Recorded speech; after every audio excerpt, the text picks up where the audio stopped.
ॐ श्री आदित्यहृदय स्तोत्रम्। ॐ अस्य श्री आदित्यहृदय स्तोत्रमन्त्रस्य अगस्त्य ऋषिः अनुष्टुप् छन्दः।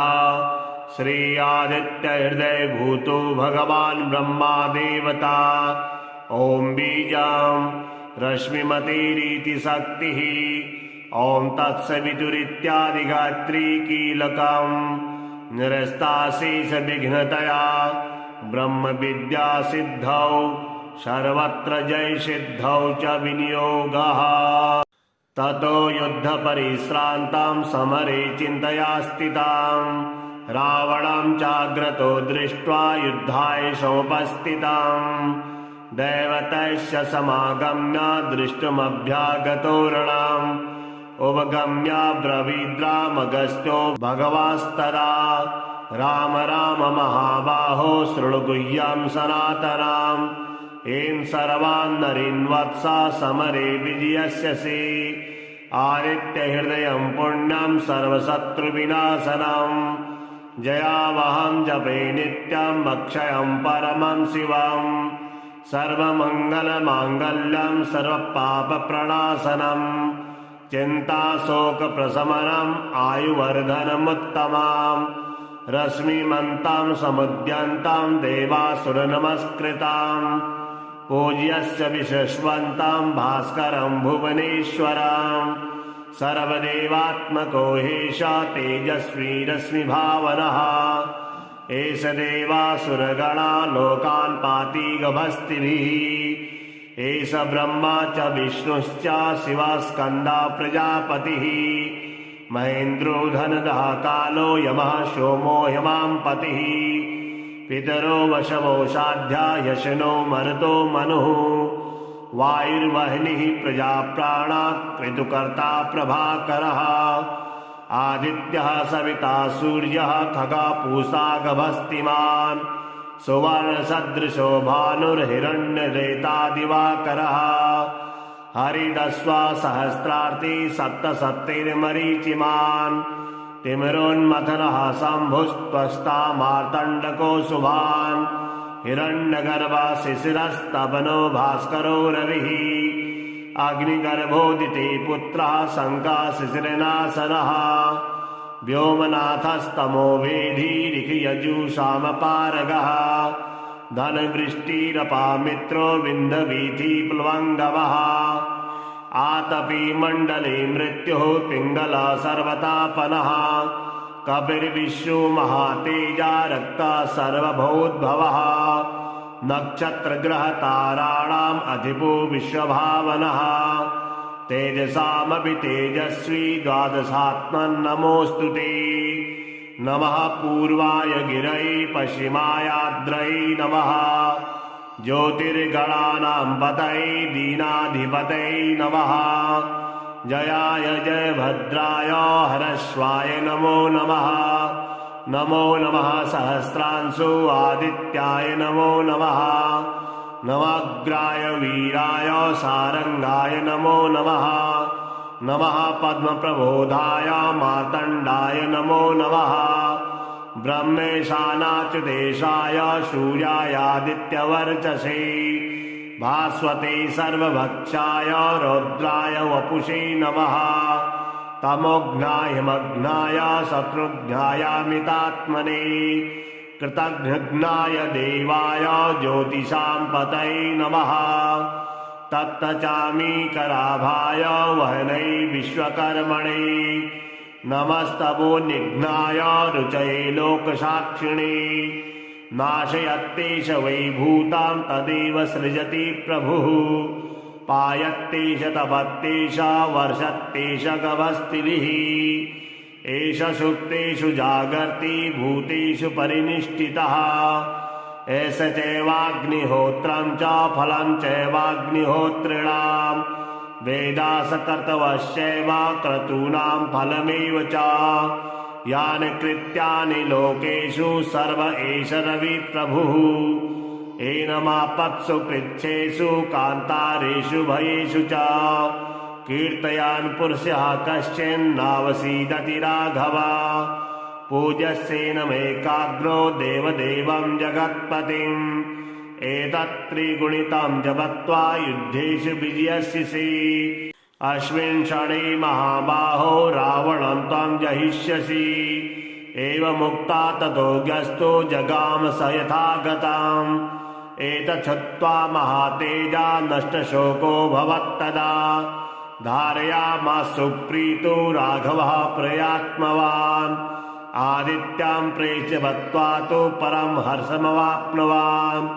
तिराच्चं शुचिर्भूत्वा धनुरादाय वीर्यवान् रावणं प्रेक्ष्य हस्तात्मा युद्धाय समुपागमत् सर्वयत्नेन महता वदे तस्य धृतो भवत् अथ रविर्वदन् निरीक्ष्य रामं मुदितमना परमं प्रहस्यमाणः निशिचरपति संशयं विदित्वा सुरगणमध्यगतो वचस्त्वरीति ततो युद्धपरिश्रान्तां समरे चिन्तया स्थितां रावणं चाग्रतो दृष्ट्वा युद्धाय समुपस्थिताम् दैवतस्य समागम्य दृष्टुमभ्यागतो रणम् उपगम्य ब्रवीद्रामगस्त्यो भगवास्तदा राम राम महाबाहो शृणु गुह्यं सनातनम् एं सर्वान् नरीन् वत्सा समरे विजयस्यसि आदित्यहृदयं पुण्यं सर्वशत्रुविनाशनम् जयावहं जपे नित्यम् अक्षयं परमं शिवम् सर्वमङ्गलमाङ्गल्यं सर्वपापप्रणाशनम् चिन्ताशोकप्रशमनम् आयुवर्धनमुत्तमाम् रश्मिमन्तां समुद्यन्तां देवासुरनमस्कृताम् पूज्यस्य विशस्वन्तां भास्करं भुवनेश्वरम् सर्वदेवात्मको हेश तेजस्वी रश्मिभावनः एष देवासुरगणा लोकान् पाति गभस्तिभिः एष ब्रह्मा च विष्णुश्च शिवस्कन्दा प्रजापतिः महेन्द्रो धनदः कालो यमः सोमो हिमांपतिः पितरो वशवो साध्या यशनो मरुतो मनुः वायुर्वह्निः प्रजाप्राणात् ऋतुकर्ता प्रभाकरः आदित्यः सविता सूर्यः खगा पूषा गभस्तिमान् सुवर्णसदृशो भानुर्हिरण्यरेता दिवाकरः हरिदस्वा सहस्रार्ति सप्तसप्तैर्मरीचिमान् तिमिरोन्मथनः शम्भुस्त्वष्टा मार्तण्डको शुभान् हिरण्यगर्भा शिशिरस्तपनो भास्करो रविः अग्निगर्भोदिते पुत्रः शङ्काशिशिरनाशनः व्योमनाथस्तमो वेधीरिखयजुषामपारगः धनवृष्टिरपामित्रो विन्ध्यवीथिप्लवङ्गवः आतपी मण्डले मृत्युः पिङ्गलः सर्वतापनः कपिर्विश्वो महातेजा रक्तः सर्वभूद्भवः नक्षत्रग्रहताराणाम् अधिपो विश्वभावनः तेजसामपि तेजस्वी द्वादशात्मन्नमोऽस्तु ते नमः पूर्वाय गिरये पश्चिमायाद्रये नमः ज्योतिर्गणानां पतये दीनाधिपतये नमः जयाय जयभद्राय हरश्वाय नमो नमः नमो नमः सहस्रांशो आदित्याय नमो नमः नवाग्राय वीराय सारंगाय नमो नमः नमः पद्मप्रबोधाय मार्तण्डाय नमो नमः ब्रह्मेशानाच्युतेशाय सूर्यायादित्यवर्चसे भास्वते सर्वभक्षाय रौद्राय वपुषे नमः तमोघ्नाय हिमघ्नाय शत्रुघ्नायामितात्मने कृतघ्नाय देवाय ज्योतिषां पतये नमः तत्तचामीकराभाय वहनै विश्वकर्मणे नमस्तपोनिघ्नाय रुचये लोकसाक्षिणे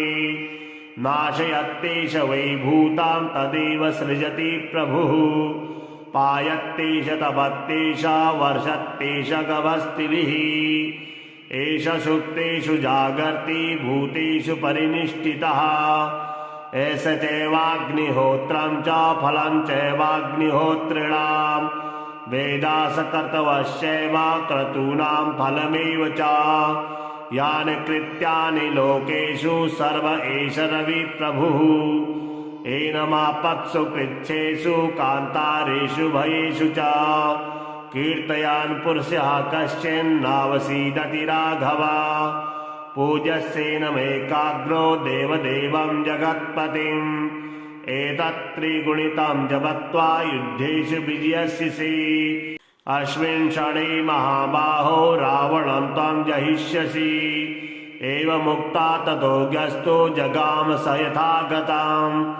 एतच्छ्रुत्वा महातेजा नष्टशोको भवत्तदा धारयामास सुप्रीतो राघवः प्रयात्मवान् आदित्यां प्रेक्ष्य बत्वा तु परं हर्षमवाप्नुवान् चिराच्चमसुचिर्भूत्वा धनुरादाय वीर्यवान् रावणं प्रेक्ष्य हस्तात्मा युद्धाय समुपागमत् सर्वयत्नेन महता वदे तस्य धृतोऽभवत् अथ रविर्वदन् निरीक्ष्य रामं मुदितमना परमं प्रहस्यमाणः निशिचरपति संशयं विदित्वा सुरगणमध्यगतो वचस्त्वरीति ततो युद्धपरिश्रान्तां समरे चिन्तया स्थितां रावणं चाग्रतो दृष्ट्वा युद्धाय समुपस्थितां दैवतस्य समागम्य दृष्टुमभ्यागतो रणम्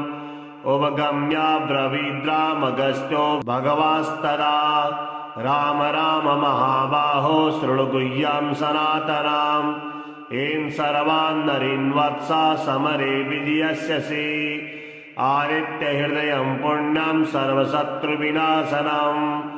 जयावहं जपे नित्यम् अक्षयं परमं शिवम् सर्वमङ्गलमाङ्गल्यं सर्वपापप्रणाशनम् चिन्ताशोकप्रशमनम् आयुवर्धनमुत्तमाम् रश्मिमन्तां समुद्यन्तां देवासुरनमस्कृताम् पूज्यस्य विशस्वन्तां भास्करं भुवनेश्वरम् सर्वदेवात्मको हेष तेजस्वी रश्मिभावनः एष देवासुरगणा लोकान् पाति गभस्तिभिः एष ब्रह्मा च विष्णुश्च शिवस्कन्दा प्रजापतिः महेन्द्रो धनदः कालो यमः सोमो हिमांपतिः पितरो वशवो साध्या यशनो मरुतो मनुः वायुर्वह्निः प्रजाप्राणात् ऋतुकर्ता प्रभाकरः आदित्यः सविता सूर्यः खगा पूषा गभस्तिमान् सुवर्णसदृशो भानुर्हिरण्यरेता दिवाकरः हरिदस्वा सहस्रार्ति सप्तसप्तैर्मरीचिमान् तिमिरोन्मथनः शम्भुस्त्वष्टा मार्तण्डको शुभान् हिरण्यगर्भः शिशिरस्तपनो भास्करो रविः अग्निगर्भोदिते पुत्रः शङ्कः शिशिरनाशनः व्योमनाथस्तमो वेधीरिखयजुषामपारगः धनवृष्टिरपामित्रो विन्ध्यवीथि प्लवङ्गवः आतपी मण्डले मृत्युः पिङ्गलः सर्वतापनः कपिर्विश्वो महातेजा रक्तः सर्वभूद्भवः नक्षत्रग्रहताराणाम् अधिपो विश्वभावनः तेजसामपि तेजस्वी द्वादशात्मन्नमोऽस्तु ते नमः पूर्वाय गिरये पश्चिमायाद्रये नमः ज्योतिर्गणानां पतये दीनाधिपतये नमः जयाय जयभद्राय हरस्वाय नमो नमः नमो नमः सहस्रांशो आदित्याय नमो नमः नवाग्राय वीराय सारंगाय नमो नमः नमः पद्मप्रबोधाय मार्तण्डाय नमो नमः ब्रह्मेशानाच्युतेशाय सूर्यायादित्यवर्चसे भास्वते सर्वभक्षाय रौद्राय वपुषे नमः तमोघ्नाय हिमघ्नाय शत्रुघ्नायामितात्मने कृतघ्नाय देवाय ज्योतिषां पतये नमः तत्तचामीकराभाय वहनै विश्वकर्मणे नमस्तवो निघ्नाय रुचये लोकसाक्षिणे नाशयत्तेष वै भूतां तदेव सृजति प्रभुः पायत्तेष तपत्तेष वर्षत्तेष गभस्तिभिः एष सुप्तेषु जागर्ति भूतेषु परिनिष्ठितः एष चैवाग्निहोत्रं च फलं चैवाग्निहोत्रिणां वेदासकर्तवश्चैव क्रतूनां फलमेव च यानि कृत्यानि लोकेषु सर्व एष रविप्रभुः एनमापत्सु कृच्छेषु कान्तारेषु भयेषु च कीर्तयान् पुरुषः कश्चिन्नावसीदति राघव पूज्यस्येनमेकाग्रो देवदेवं जगत्पतिम् एतत्त्रिगुणितं जपत्वा युद्धेषु विजयस्यसि अस्मिन् क्षणे महाबाहो रावणं त्वं जहिष्यसि एवमुक्ता ततो व्यस्तो जगाम स यथा गताम् एतच्छ्रुत्वा महातेजा नष्टशोको भवत्तदा धारयामास सुप्रीतो राघवः प्रयात्मवान् आदित्यां प्रेक्ष्य बत्वा तु परं हर्षमवाप्नुवान् चिराच्चमसुचिर्भूत्वा धनुरादाय वीर्यवान् रावणं प्रेक्ष्य हस्तात्मा युद्धाय समुपागमत् सर्वयत्नेन महता वदे तस्य धृतोऽभवत् अथ रविर्वदन् निरीक्ष्य रामं मुदितमना परमं प्रहस्यमाणः निशिचरपति संशयं विदित्वा सुरगणमध्यगतो वचस्त्वरीति ततो युद्धपरिश्रान्तां समरे चिन्तया स्थितां रावणं चाग्रतो दृष्ट्वा युद्धाय समुपस्थितां दैवतैश्च समागम्य दृष्टुमभ्यागतो रणम् उपगम्य ब्रवीद्रामगस्त्यो भगवास्तदा राम राम महाबाहो शृणु गुह्यं सनातनम् येन सर्वान् नरीन् वत्सा समरे विजयस्यसि आदित्यहृदयं पुण्यं सर्वशत्रुविनाशनम् जयावहं जपे नित्यं अक्षयं परमं शिवम् सर्वमङ्गलमाङ्गल्यं सर्वपापप्रणाशनम् चिन्ताशोकप्रशमनम् आयुवर्धनमुत्तमाम् रश्मिमन्तां समुद्यन्तां देवासुरनमस्कृताम् पूज्यस्य विशस्वन्तां भास्करं भुवनेश्वरम् सर्वदेवात्मको हेषा तेजस्वी रश्मिभावनः एष देवासुरगणा लोकान् पाति गभस्तिभिः एष ब्रह्मा च विष्णुश्च शिवस्कन्दा प्रजापतिः महेन्द्रो धनदः कालो यमः सोमो हिमां पतिः पितरो वशवो साध्या यशनो मरुतो मनुः वायुर्वह्निः प्रजाप्राणा ऋतुकर्ता प्रभाकरः आदित्यः सविता सूर्यः खगा पूषा गभस्तिमान् सुवर्णसदृशो भानुर्हिरण्यरेता दिवाकरः हरिदस्वा सहस्रार्ति सप्तसप्तैर्मरीचिमान् तिमिरोन्मथनः शम्भुस्त्वस्ता मार्तण्डको शुभान् हिरण्यगर्भः शिशिरस्तपनो भास्करो रविः अग्निगर्भोदिते पुत्रः शङ्कः शिशिरनाशनः व्योमनाथस्तमो वेधीरिखयजुषामपारगः धनवृष्टिरपामित्रो विन्ध्यवीथिप्लवङ्गमः आतपी मण्डले मृत्युः पिङ्गलः सर्वतापनः कपिर्विश्वो महातेजा रक्तः सर्वभूद्भवः नक्षत्रग्रहताराणाम् अधिपो विश्वभावनः तेजसामपि तेजस्वी द्वादशात्मन्नमोऽस्तु ते नमः पूर्वाय गिरये पश्चिमायाद्रये नमः ज्योतिर्गणानां पतये दीनाधिपतये नमः जयाय जयभद्राय हरश्वाय नमो नमः नमो नमः सहस्रांशो आदित्याय नमो नमः नवाग्राय वीराय सारंगाय नमो नमः नमः पद्मप्रबोधाय मार्तण्डाय नमो नमः ब्रह्मेशानाच्युतेशाय सूर्यायादित्यवर्चसे भास्वते सर्वभक्षाय रौद्राय वपुषे नमः तमोघ्नाय हिमघ्नाय शत्रुघ्नायामितात्मने कृतघ्नाय देवाय ज्योतिषां पतये नमः तत्तचामीकराभाय वहनै विश्वकर्मणे नमस्तवोनिघ्नाय रुचये लोकसाक्षिणे नाशयत्तेष वैभूतां तदेव सृजति प्रभुः पायत्तेष तपत्तेष वर्षत्तेष गभस्तिभिः एष सुप्तेषु जागर्ति भूतेषु परिनिष्ठितः एष चैवाग्निहोत्रं च फलं चैवाग्निहोत्रिणां वेदासकर्तवश्चैव क्रतूनां फलमेव च यानि कृत्यानि लोकेषु सर्व एष रविप्रभुः एनमापत्सु कृच्छेषु कान्तारेषु भयेषु च कीर्तयान् पुरुषः कश्चिन्नावसीदति राघव पूज्यस्येनमेकाग्रो देवदेवं जगत्पतिम् एतत्त्रिगुणितं जपत्वा युद्धेषु विजयस्यसि अस्मिन् क्षणे महाबाहो रावणं त्वं जहिष्यसि एवमुक्ता ततो ग्यस्तो जगाम स यथा गताम् एतच्छ्रुत्वा महातेजा नष्टशोको भवत्तदा धारयामास सुप्रीतो राघवः प्रयात्मवान्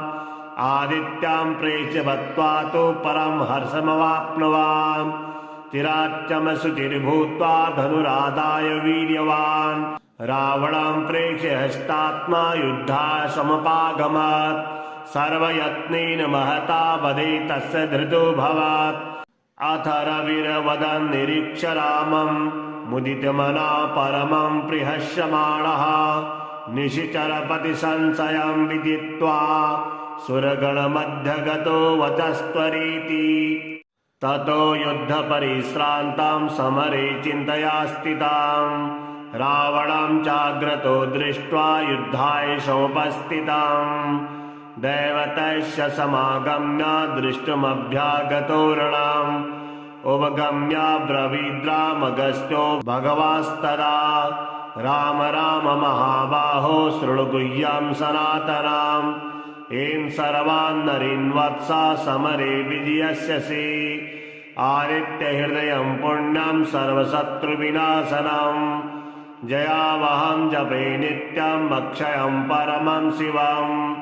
सर्वमङ्गलमाङ्गल्यं सर्वपापप्रणाशनं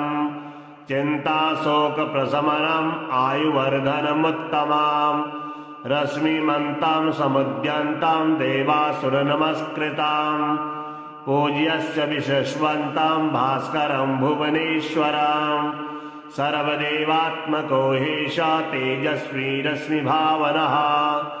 एष देवासुरगणा लोकान् पाति गभस्तिभिः एष ब्रह्मा च विष्णुश्च शिवः स्कन्दा प्रजापतिः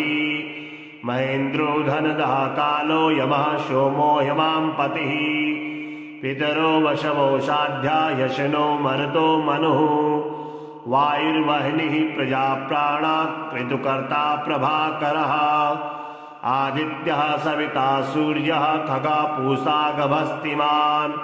सुवर्णसदृशो भानुर्हिरण्यरेता दिवाकरः हरिदस्वा सहस्रार्ति सप्तसप्तैर्मरीचिमान् तिमिरोन्मथनः शम्भुस्त्वस्ता मार्तण्डको शुभान् हिरण्यगर्भा शिशिरस्तपनो भास्करो रविः अग्निगर्भोदिते पुत्रः शङ्काशिशिरनाशनः व्योमनाथस्तमो वेधीरिखयजुषामपारगः धनवृष्टिरपामित्रो विन्ध्यवीथिप्लवङ्गवः आतपी मण्डले मृत्युः पिङ्गलः सर्वतापनः कपिर्विश्वो महातेजा रक्तः सर्वभूद्भवः नक्षत्रग्रहताराणाम् अधिपो विश्वभावनः तेजसामपि तेजस्वी द्वादशात्मन् नमोऽस्तु ते नमः पूर्वाय गिरये पश्चिमायाद्रये नमः ज्योतिर्गणानां पतये दीनाधिपतये नमः जयाय जयभद्राय हरश्वाय नमो नमः नमो नमः सहस्रांशु आदित्याय नमो नमः नवाग्राय वीराय सारंगाय नमो नमः नमः पद्मप्रबोधाय मार्तण्डाय नमो नमः ब्रह्मेशानाच्युतेशाय सूर्यायादित्यवर्चसे भास्वते सर्वभक्षाय रौद्राय वपुषे नमः तमोघ्नाय हिमघ्नाय शत्रुघ्नायामितात्मने कृतघ्नाय देवाय ज्योतिषां पतये नमः तप्तचामीकराभाय वहनै विश्वकर्मणे नमस्तपोनिघ्नाय रुचये लोकसाक्षिणे नाशयत्तेष वैभूतां तदेव सृजति प्रभुः पायत्तेष तपत्तेष वर्षत्तेष गभस्तिभिः एष सुप्तेषु जागर्ति भूतेषु परिनिष्ठितः एष चैवाग्निहोत्रं च फलं चैवाग्निहोत्रिणां वेदासकर्तवश्चैव क्रतूनां फलमेव च यानि कृत्यानि लोकेषु सर्व एष रविप्रभुः एनमापत्सु पृच्छेषु कान्तारेषु भयेषु च कीर्तयान् पुरुषः कश्चिन्नावसीदति राघव पूज्यस्येनमेकाग्रो देवदेवं जगत्पतिम् एतत्त्रिगुणितं जपत्वा युद्धेषु विजयस्यसि अस्मिन् क्षणे महाबाहो रावणं त्वं जहिष्यसि एवमुक्ता ततो ग्यस्तो जगाम स यथा गताम् एतच्छ्रुत्वा महातेजा नष्टशोको भवत्तदा धारयामास सुप्रीतो राघवः प्रयात्मवान् आदित्यां प्रेक्ष्य बत्वा तु परं हर्षमवाप्नुवान् चिराच्चमशुचिर्भूत्वा धनुरादाय वीर्यवान् रावणं प्रेक्ष्य हस्तात्मा युद्धाय समुपागमत् सर्वयत्नेन महता वदे तस्य धृतो भवत् अथ रविर्वदन् निरीक्ष्य रामं मुदितमना परमं प्रिहस्यमाणः निशिचरपतिसंशयं विदित्वा सुरगणमध्यगतो वचस्त्वरीति ततो युद्धपरिश्रान्तां समरे चिन्तया स्थितां रावणं चाग्रतो दृष्ट्वा युद्धाय समुपस्थितां दैवतस्य समागम्य दृष्टुमभ्यागतो रणम् उपगम्य ब्रवीद्रामगस्त्यो भगवास्तदा राम राम महाबाहो शृणु गुह्यं सनातनाम् एं सर्वान् नरीन् वत्सा समरे विजयस्यसि आदित्यहृदयं पुण्यं सर्वशत्रुविनाशनं जयावहं जपे नित्यं अक्षयं परमं शिवं सर्वमङ्गलमाङ्गल्यं सर्वपापप्रणाशनं चिन्ताशोकप्रशमनम् आयुवर्धनमुत्तमां रश्मिमन्तां समुद्यन्तां देवासुरनमस्कृतां पूज्यस्य विशस्वन्तां भास्करं भुवनेश्वरं सर्वदेवात्मको हेश तेजस्वी रश्मिभावनः एष देवासुरगणा लोकान् पाति गभस्तिभिः एष ब्रह्मा च विष्णुश्च शिवस्कन्दा प्रजापतिः महेन्द्रो धनदः कालो यमः सोमो हिमांपतिः पितरो वशवो साध्या यशनो मरुतो मनुः वायुर्वह्निः प्रजाप्राणात् ऋतुकर्ता प्रभाकरः आदित्यः सविता सूर्यः खगा पूषा गभस्तिमान् सुवर्णसदृशो भानुर्हिरण्यरेता दिवाकरः हरिदस्वा सहस्रार्ति सप्तसप्तैर्मरीचिमान् तिमिरोन्मथनः शम्भुस्त्वस्ता मार्तण्डको शुभान् हिरण्यगर्भा शिशिरस्तपनो भास्करो रविः अग्निगर्भोदिते पुत्रः शङ्काशिशिरनाशनः व्योमनाथस्तमो वेधीरिखियजुषामपारगः धनवृष्टिरपामित्रो विन्ध्यवीथि प्लवङ्गवः आतपी मण्डले मृत्युः पिङ्गल सर्वतापनः कपिर्विश्वो महातेजा रक्तः सर्वभूद्भवः नक्षत्रग्रहताराणाम् अधिपो विश्वभावनः तेजसामपि तेजस्वी द्वादशात्मन्नमोऽस्तु ते नमः पूर्वाय गिरये पश्चिमायाद्रये नमः ज्योतिर्गणानां पतये दीनाधिपतये नमः जयाय जयभद्राय हरश्वाय नमो नमः नमो नमः सहस्रांशु आदित्याय नमो नमः नवाग्राय वीराय सारंगाय नमो नमः नमः पद्मप्रबोधाय मार्तण्डाय नमो नमः ब्रह्मेशानाच्युतेशाय सूर्यायादित्यवर्चसे भास्वते सर्वभक्षाय रौद्राय वपुषे नमः तमोघ्नाय हिमघ्नाय शत्रुघ्नायामितात्मने कृतघ्नाय देवाय ज्योतिषां पतये नमः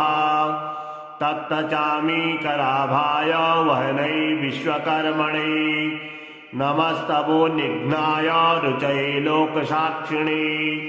नाशयत्तेष वैभूतां तदेव सृजति प्रभुः पायत्तेष तपत्तेष वर्षत्तेष गभस्तिभिः एष सुप्तेषु जागर्ति भूतेषु परिनिष्ठितः एष चैवाग्निहोत्रं च फलं चैवाग्निहोत्रिणां वेदासकर्तवश्चैव क्रतूनां फलमेव च यानि कृत्यानि लोकेषु सर्व एष रविप्रभुः एनमापत्सु पृच्छेषु कान्तारेषु भयेषु च कीर्तयान् पुरुषः कश्चिन्नावसीदति राघव पूज्यस्येनमेकाग्रो देवदेवं जगत्पतिम् एतत्त्रिगुणितं जपत्वा युद्धेषु विजयस्यसि अस्मिन् क्षणे महाबाहो रावणं त्वं जहिष्यसि एवमुक्ता ततो ग्यस्तो जगाम स यथा गताम् एतच्छ्रुत्वा महातेजा नष्टशोको भवत्तदा धारयामास सुप्रीतो राघवः प्रयात्मवान् आदित्यां प्रेक्ष्य बत्वा तु परं हर्षमवाप्नुवान् चिराच्चमशुचिर्भूत्वा धनुरादाय वीर्यवान् रावणं प्रेक्ष्य हस्तात्मा युद्धाय समुपागमत् सर्वयत्नेन महता वदे तस्य धृतोऽभवत् अथ रविर्वदन् निरीक्ष्य रामं मुदितमना परमं प्रहस्यमाणः निशिचरपति संशयं विदित्वा सुरगणमध्यगतो वचस्त्वरीति ततो युद्धपरिश्रान्तां समरे चिन्तया स्थितां रावणं चाग्रतो दृष्ट्वा युद्धाय समुपस्थितां दैवतस्य समागम्य दृष्टुमभ्यागतो रणम् उपगम्य ब्रवीद्रामगस्त्यो भगवास्तदा राम राम महाबाहो शृणु गुह्यं सनातनाम् एं सर्वान् नरीन् वत्सा समरे विजयस्यसि आदित्यहृदयं पुण्यं सर्वशत्रुविनाशनम् जयावहं जपे नित्यं अक्षयं परमं शिवम् सर्वमङ्गलमाङ्गल्यं सर्वपापप्रणाशनम् चिन्ताशोकप्रशमनम् आयुवर्धनमुत्तमाम् रश्मिमन्तां समुद्यन्तां देवासुरनमस्कृताम् पूज्यस्य विशस्वन्तां भास्करं भुवनेश्वरम् सर्वदेवात्मको हेष तेजस्वी रश्मिभावनः एष देवासुरगणा लोकान् पाति गभस्तिभिः एष ब्रह्मा च विष्णुश्च शिवस्कन्दा प्रजापतिः महेन्द्रो धनदः कालो यमः सोमो हिमांपतिः पितरो वशवो साध्या यशनो मरुतो मनुः वायुर्वह्निः प्रजाप्राणा ऋतुकर्ता प्रभाकरः आदित्यः सविता सूर्यः खगा पूषा गभस्तिमान् सुवर्णसदृशो भानुर्हिरण्यरेता दिवाकरः हरिदस्वा सहस्रार्ति सप्तसप्तैर्मरीचिमान् तिमिरोन्मथनः शम्भुस्त्वस्ता मार्तण्डको शुभान् हिरण्यगर्भा शिशिरस्तपनो भास्करो रविः अग्निगर्भोदिते पुत्रः शङ्काशिशिरनाशनः व्योमनाथस्तमो वेधीरिखयजुषामपारगः धनवृष्टिरपामित्रो विन्ध्यवीथिप्लवङ्गवः आतपी मण्डले मृत्युः पिङ्गला सर्वतापनः कपिर्विश्वो महातेजा रक्ता सर्वभूद्भवः नक्षत्रग्रहताराणाम् अधिपो विश्वभावनः तेजसामपि तेजस्वी द्वादशात्मन्नमोऽस्तु ते नमः पूर्वाय गिरये पश्चिमायाद्रये नमः ज्योतिर्गणानां पतये दीनाधिपतये नमः जयाय जयभद्राय हरश्वाय नमो नमः नमो नमः सहस्रांशो आदित्याय नमो नमः नवाग्राय वीराय सारंगाय नमो नमः नमः पद्मप्रबोधाय मार्तण्डाय नमो नमः ब्रह्मेशानाच्युतेशाय सूर्यायादित्यवर्चसे भास्वते सर्वभक्षाय रौद्राय वपुषे नमः तमोघ्नाय हिमघ्नाय शत्रुघ्नायामितात्मने कृतघ्नाय देवाय ज्योतिषां पतये नमः तप्तचामीकराभाय वहनै विश्वकर्मणे नमस्तपोनिघ्नाय रुचये लोकसाक्षिणे नाशयत्तेष वैभूतां तदेव सृजति प्रभुः पायत्तेष तपत्तेष वर्षत्तेष गभस्तिभिः एष सुप्तेषु जागर्ति भूतेषु परिनिष्ठितः एष चैवाग्निहोत्रं च फलं चैवाग्निहोत्रिणां वेदासकर्तवश्चैव क्रतूनां फलमेव च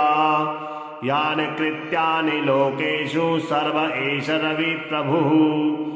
एनमापत्सु पृच्छेषु कान्तारेषु भयेषु च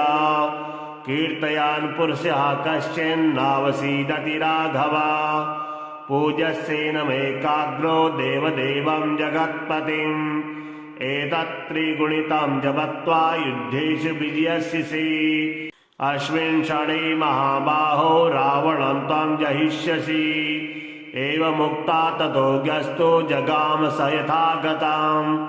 एतच्छ्रुत्वा महातेजा नष्टशोको भवत्तदा धारयामास सुप्रीतो राघवः प्रयात्मवान् आदित्यां प्रेक्ष्य बत्वा तु परं हर्षमवाप्नुवान् चिराच्चमशुचिर्भूत्वा धनुरादाय वीर्यवान् रावणं प्रेक्ष्य हस्तात्मा युद्धाय समुपागमत् सर्वयत्नेन महता वदे तस्य धृतोऽभवत् अथ रविर्वदन् निरीक्ष्य रामं मुदितमना परमं प्रहस्यमाणः निशिचरपतिसंशयं विदित्वा सुरगणमध्यगतो वचस्त्वरीति ततो युद्धपरिश्रान्तां समरे चिन्तया स्थितां रावणं चाग्रतो दृष्ट्वा युद्धाय समुपस्थिताम्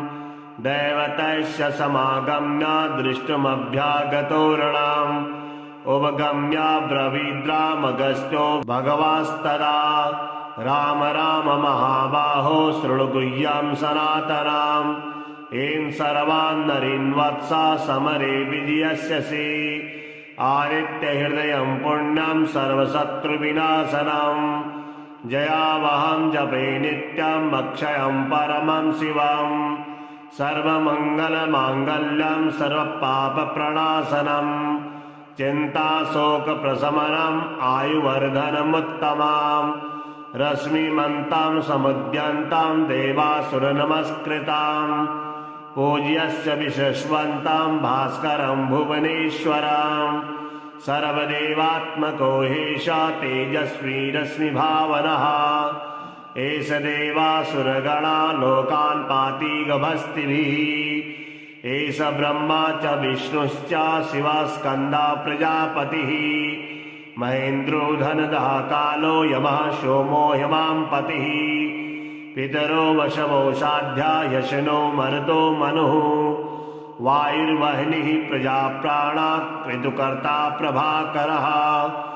आदित्यः सविता सूर्यः खगा पूषा गभस्तिमान् सुवर्णसदृशो भानुर्हिरण्यरेता दिवाकरः हरिदस्वा सहस्रार्ति सप्तसप्तैर्मरीचिमान् तिमिरोन्मथनः शम्भुस्त्वष्टा मार्तण्डको शुभान् हिरण्यगर्भा शिशिरस्तपनो भास्करो रविः अग्निगर्भोदिते पुत्रः शङ्काशिशिरनाशनः व्योमनाथस्तमो वेधीरिखयजुषामपारगः धनवृष्टिरपामित्रो विन्ध्यवीथिप्लवङ्गवः आतपी मण्डले मृत्युः पिङ्गलः सर्वतापनः कपिर्विश्वो महातेजा रक्तः सर्वभूद्भवः नक्षत्रग्रहताराणाम् अधिपो विश्वभावनः तेजसामपि तेजस्वी द्वादशात्मन्नमोऽस्तु ते नमः पूर्वाय गिरये पश्चिमायाद्रये नमः ज्योतिर्गणानां पतये दीनाधिपतये नमः जयाय जयभद्राय हरश्वाय नमो नमः नमो नमः सहस्रांशो आदित्याय नमो नमः नवाग्राय वीराय सारंगाय नमो नमः नमः पद्मप्रबोधाय मार्तण्डाय नमो नमः ब्रह्मेशानाच्युतेशाय सूर्यायादित्यवर्चसे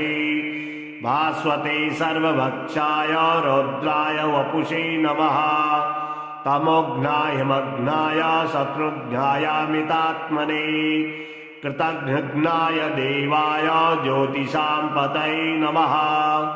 तत्तचामीकराभाय वहनै विश्वकर्मणे नमस्तपोनिघ्नाय रुचये लोकसाक्षिणे नाशयत्तेष वैभूतां तदेव सृजति प्रभुः पायत्तेष तपत्तेष वर्षत्तेष गभस्तिभिः एष सुप्तेषु जागर्ति भूतेषु परिनिष्ठितः एष चैवाग्निहोत्रं च फलं चैवाग्निहोत्रिणां वेदासकर्तवश्चैव क्रतूनां फलमेव च यानि कृत्यानि लोकेषु सर्व एष रविप्रभुः एनमापत्सु कृच्छेषु कान्तारेषु भयेषु च कीर्तयान् पुरुषः कश्चिन्नावसीदति राघव पूजस्येनमेकाग्रो देवदेवं जगत्पतिम् एतत्त्रिगुणितं जपत्वा युद्धेषु विजयस्यसि अस्मिन् क्षणे महाबाहो रावणं त्वं जहिष्यसि एवमुक्ता ततो व्यस्तो जगाम स यथा गतम् एतच्छ्रुत्वा महातेजा नष्टशोको भवत्तदा धारयामास सुप्रीतो राघवः प्रयात्मवान् आदित्यां प्रेक्ष्य बत्वा तु परं हर्षमवाप्नुवान् चिराच्चमशुचिर्भूत्वा धनुरादाय वीर्यवान् रावणं प्रेक्ष्य हस्तात्मा युद्धाय समपागमत् सर्वयत्नेन महता वधे तस्य धृतोऽभवत् अथ रविर्वदन् निरीक्ष्य रामं मुदितमना परमं प्रहस्यमाणः निशिचरपति संशयं विदित्वा सुरगणमध्यगतो वचस्त्वरीति ततो युद्धपरिश्रान्तां समरे चिन्तया स्थितां रावणं चाग्रतो दृष्ट्वा युद्धाय समुपस्थिताम् दैवतस्य समागम्य दृष्टुमभ्यागतो रणम् उपगम्य ब्रवीद्रामगस्त्यो भगवास्तदा राम राम महाबाहो शृणु गुह्यं सनातनम् येन सर्वान् नरीन् वत्सा समरे विजयस्यसि आदित्यहृदयं पुण्यं सर्वशत्रुविनाशनम् जयावहं जपे नित्यं अक्षयं परमं शिवम् सर्वमङ्गलमाङ्गल्यं सर्वपापप्रणाशनम् चिन्ताशोकप्रशमनम् आयुवर्धनमुत्तमम् रश्मिमन्तां समुद्यन्तां देवासुरनमस्कृतां पूज्यस्य विशश्वन्तां भास्करं भुवनेश्वरां सर्वदेवात्मको हेषा तेजस्वी रश्मिभावनः एष देवासुरगणा लोकान् पाति गभस्तिभिः एष ब्रह्मा च विष्णुश्च शिवस्कन्दा प्रजापतिः महेन्द्रो धनदः कालो यमः सोमो यमां पतिः पितरो वशवो साध्या यशनो मरुतो मनुः वायुर्वह्निः प्रजाप्राणा क्रतुकर्ता प्रभाकरः आदित्यः सविता सूर्यः खगा पूषा गभस्तिमान् सुवर्णसदृशो भानुर्हिरण्यरेता दिवाकरः हरिदस्वा सहस्रार्ति सप्तसप्तैर्मरीचिमान् तिमिरोन्मथनः शम्भुस्त्वष्टा मार्तण्डको शुभान् हिरण्यगर्भः शिशिरस्तपनो भास्करो रविः अग्निगर्भोदिते पुत्रः शङ्खः शिशिरनाशनः व्योमनाथस्तमो वेधीरिखयजुषामपारगः धनवृष्टिरपामित्रो विन्ध्यवीथिप्लवङ्गमः आतपी मण्डले मृत्युः पिङ्गलः सर्वतापनः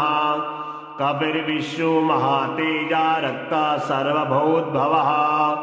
नक्षत्रग्रहताराणाम् अधिपो विश्वभावनः तेजसामपि तेजस्वी द्वादशात्मन्नमोऽस्तु ते नमः पूर्वाय गिरये पश्चिमायाद्रये नमः ज्योतिर्गणानां पतये दीनाधिपतये नमः जयाय जयभद्राय हरश्वाय नमो नमः नमो नमः सहस्रांशो आदित्याय नमो नमः नवाग्राय वीराय सारंगाय नमो नमः नमः पद्मप्रबोधाय मार्तण्डाय नमो नमः ब्रह्मेशानाच्युतेशाय सूर्यायादित्यवर्चसे भास्वते सर्वभक्षाय रौद्राय वपुषे नमः तमोघ्नाय मग्नाय शत्रुघ्नायामितात्मने कृतघ्नाय देवाय ज्योतिषां पतये नमः तत्तचामीकराभाय वहनै विश्वकर्मणे नमस्तपोनिघ्नाय रुचये लोकसाक्षिणे नाशयत्तेष वैभूतां तदेव सृजति प्रभुः पायत्तेष तपत्तेष वर्षत्तेष गभस्तिभिः एष सुप्तेषु जागर्ति भूतेषु परिनिष्ठितः एष चैवाग्निहोत्रं च फलं चैवाग्निहोत्रिणां वेदासकर्तवश्चैव क्रतूनां फलमेव च यानि कृत्यानि लोकेषु सर्व एष रविप्रभुः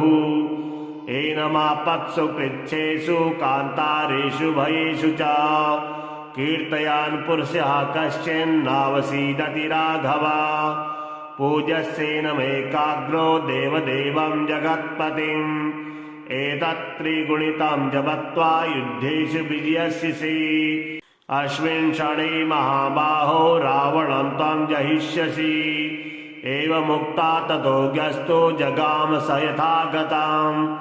एतच्छ्रुत्वा महातेजा नष्टशोको भवत्तदा